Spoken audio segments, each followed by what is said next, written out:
Esteja convosco. Ele está no meio de nós. Proclamação do Evangelho de nosso Senhor Jesus Cristo, segundo Marcos. Glória a vós, Senhor. Naquele tempo, Jesus voltou para casa com os discípulos.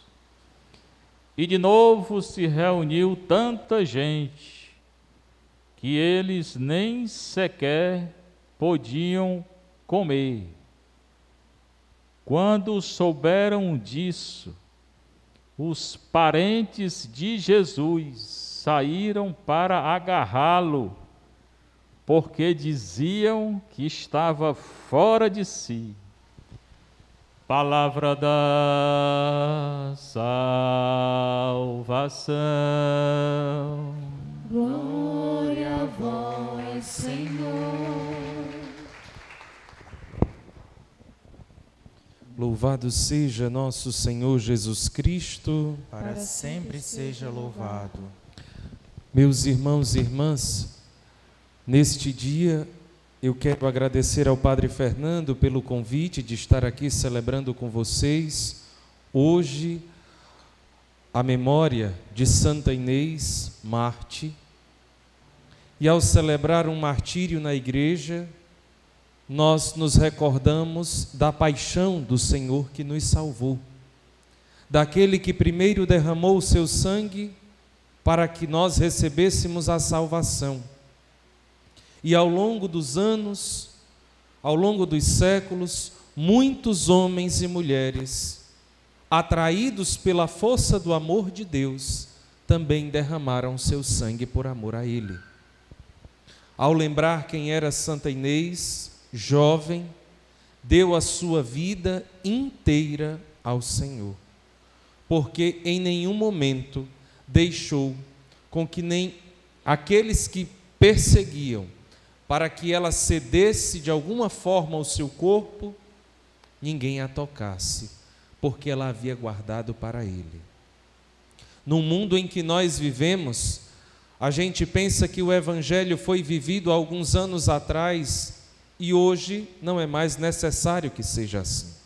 Pelo contrário, envolvido por um mundo de tanta escuridão, envolvido pelo mundo de tantas trevas, o amor com que nós temos a nosso Senhor deve falar por meio das nossas obras. O amor com que nós temos a nosso Senhor deve falar ao mundo com a nossa vida, assim como falou o amor de Santa Inês a nosso Senhor. Ela não usou muitas palavras para anunciar Jesus, mas a doação da sua própria vida levou até o derramamento do seu sangue, para que outros pudessem ser atraídos pelo Senhor, pelo sangue que ela derramou também, mas para que tivesse a oportunidade de ouvir a palavra de Deus. Meus irmãos e irmãs, quando nós lembramos que diante de tantas circunstâncias nós recuamos na nossa vida de fé, a gente pensa que homens e mulheres deram a sua vida em meio à perseguição. Não foi fácil para nenhum deles, ainda mais nas épocas em que viviam. Os cristãos já eram perseguidos naquele tempo, quanto mais agora. Em alguns lugares é certo que a perseguição muda. Alguns não deixam entrar na igreja, alguns matam aqueles que manifestam de forma clara a sua vida cristã. Nós somos atacados de tantas outras formas, seja pela televisão, seja pelas redes sociais, seja de que forma for. Jesus é atingido, a igreja é atingida, mas nós somos chamados a permanecer firmes e perseverantes. Porque à medida em que nós ouvimos a sua palavra, nós a manifestamos ao mundo, a começar pela nossa casa. Nossa casa também é lugar onde a palavra de Deus deve habitar. Certo, a gente vai à igreja, escuta o padre que anuncia o Evangelho, que proclama o Evangelho, que explica de uma maneira em que a nossa vida seja lavada e seja envolvida pela força da palavra de Deus. E esta mesma força, nós somos convidados a manifestá-la dentro da nossa casa. com os nossos, com aquele que o Senhor nos confiou,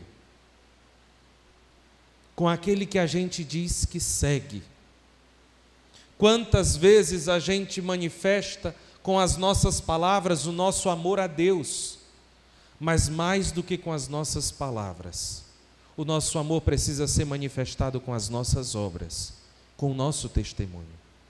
Da mesma forma que Santa Inês manifestou com a sua própria vida, a céu aberto para quem quisesse ver, como ela doou a sua vida inteira por amor a Deus.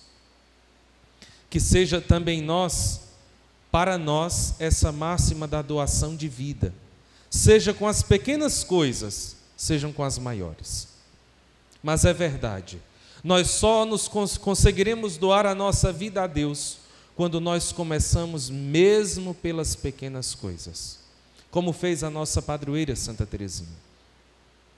Se nós não buscarmos, mesmo que de forma pequena, crescer no amor de Deus, com as pequenas obras, com as pequenas renúncias, com as pequenas penitências, nós nunca chegaremos às grandes.